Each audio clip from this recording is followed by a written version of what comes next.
আজ হচ্ছে বুধবার, ঘড়িতে বাজছে সকাল 6টার। আজকে ব্লগটা এখন শুরু করছি। আমার চ্যানেলে যারা নতুন আছো প্লিজ চ্যানেলটাকে সাবস্ক্রাইব করে নিও, আর যারা পেজ থেকে দেখছো প্লিজ পেজটাকে ফলো করে নিও। আর ভিডিওটি কেমন লেগেছে সেটি কিন্তু কমেন্টস করে বলতে একদমই ভুলো না। সকাল সকালে উঠেই কর্তামশাইকে চা করে দিলাম, আর উনি খেয়ে বেরিয়ে গেলেন অফিসে।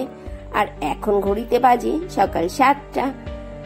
আর ফ্রিজে যে মাছগুলো রয়েছে এগুলো একদম বরফ হয়ে রয়েছে, এগুলোকে আগে বার করে রাখি বরফ ছাড়ানোর জন্য। এরপরে লেগে পড়লাম নিজের নিত্যকর্মে। জামা কাপড়গুলো শুকনোই ছিল, তবুও একটু গরম না করলে আমার যেন ঠিক শান্তি হয় না, তাই ছাদে একটু মেলে দিলাম। আর কালকে যে শুকনো জামা কাপড়গুলো ছিল এগুলোকেও ভাঁজ করে রেখে দিচ্ছি আলনাতে। ছাদের জামা কাপড়গুলো বেশিক্ষণ রাখতে হবে না, শুধু একটু গরম হতে দিয়ে এসেছি, ঘন্টাখানেক বাদেই আবার নিয়ে আসতে হবে। আর এখন বৃষ্টির কথা তো বলাই যায় না, এই রোদ এই বৃষ্টি কখন যেন আবার ঝপ করে নেমে পড়ে। আর ছাদ অব্দি আমার পৌঁছতে পৌঁছতে জামা কাপড় সব ভিজেই যাবে, এই জন্য এত বড় রিস্কটা এখন আর নিই না। শ্বশুর বাড়ির লোকজনেরা পরের বাড়ির মেয়েটার ভালো খাওয়া ভালো পড়া একদম দেখতে পারে না। তার ছেলের ইনকামে পরের বাড়ির মেয়েটা কেন সুখ স্বচ্ছন্দে থাকবে? ঠিকই তো, তারা তো শ্বশুরের লোকেরা তো পর, তারা কেনই বা মেনে নেবে এটা?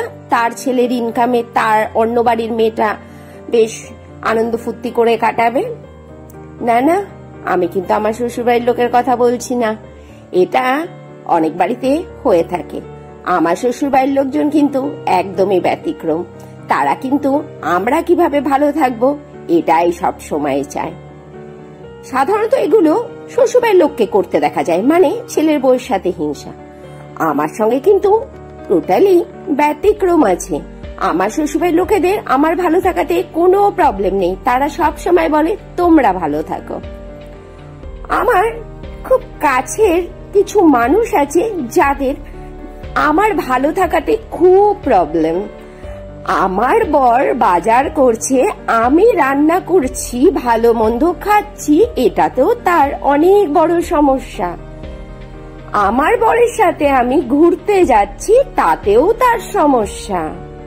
বলছি কি, বাজারটা তো আমার বর করে নিজের টাকাতে, তার বউ আর তার বাচ্চার জন্য, তাতে তো অন্য লোকের সমস্যা হওয়ার কথা নয়।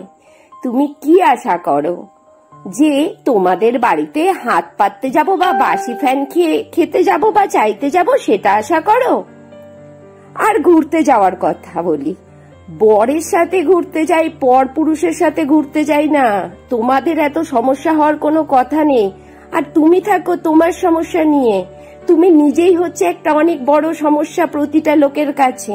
তুমি যতই লোকেদের কাছে বলো না, সবাই তোমার মুখোশ খুলে গেছে, সবাই তোমাকে চিনে গেছে।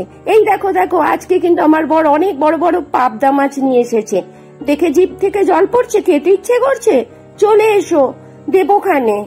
আসলে কি বলতো, একটা টাইমে অনেক খেয়ে খেয়ে না জিভের নোলাটা বড় হয়ে গেছে। যাকে আমি আবার মানুষকে খাইয়ে আবার বলতে পারি না তোমাকে আমি খাইয়েছি পড়িয়েছি। আমার মধ্যে আর ওইসব মানুষের মধ্যে কিছুটা হলেও পার্থক্য তো থাকা দরকার, তাই না? যাকে দেখো, আজ আবার পাবদা মাছ রান্না করছি। হ্যাঁ, তুমিই দেখো, বেশ বড় বড় সাইজের পাবদা এসছে। হ্যাঁ, পাবদা মাছটাকে লবণ হলুদ আর সরষের তেল মেখে ভেজে তুলে নিলাম। কালো জিরে ফোড়ন দিয়ে তেলের ওপরে দিলাম পোস্ত, সর্ষে, কাঁচা লঙ্কা, টমেটোর পেস্ট দিলাম, রেগুলার যে গুঁড়ো মশলাগুলো থাকে সেই মশলাগুলো, আর স্বাদ মতো নুন দিতেও কিন্তু বললাম না। দিয়ে খুব ভালো করে মশলাটা কষে নিলাম, দিলাম জল। জলটা যখন ফুটে উঠেছে দিয়ে দিলাম আগে থেকে ভেজে রাখা পাবদা মাছগুলো। ধনে পাতাটা আজকে ছিল না তাই দিতে পারলাম না। অসাধারণ স্বাদের হয়েছিল পাবদা মাছটা খেতে। আসলে কি বলতো, আমাদের কর্তামশাই না খেতে আর খাওয়াতে খুব ভালোবাসে।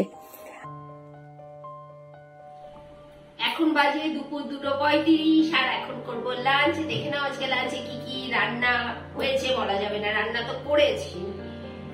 এখানে রয়েছে ভাত, এখানে রয়েছে আলু মিষ্টি কুমড়ো দিয়ে চচ্চড়ি করা, এটা রাতে রুটি খাওয়ার জন্য, আর রয়েছে উচ্ছে আলু ভাজা, পাবদা মাছের তেল ঝাল, আর আমের চাটনিটা ছিল ফ্রিজে, এটা বার করে নিয়েছি। চলো তাহলে এখন লাঞ্চটা করে নিই। আজ বড়মশাই আমাকে অনেক বড় একটা সারপ্রাইজ দিয়েছে। মানুষটার ভেতরে অনেক পরিবর্তন এসেছে। অনেক বছর আমার বিয়ে হয়েছে, এমন অনেক বছরই হয়েছে যে উইশ করতেও ভুলে গেছে, বিবাহবার্ষিকীর ডেটটাও ভুলে যায়। এখন দেখছি উনি আর ইদানিং কয়েক বছর ধরে ভুলছেন না, ঠিক মনে করে উইশ করে। আর দেখো, আসার সময় আমার জন্য এই পলা বাঁধানোটা কিনে নিয়ে এসেছে। এই পলার আমার অনেকদিন ধরেই শখ ছিল, আর আজও নিয়ে এসেছে। আমি খুব খুশি হয়েছি, আর আমার খুব পছন্দ হয়েছে পলা বাঁধানোটা।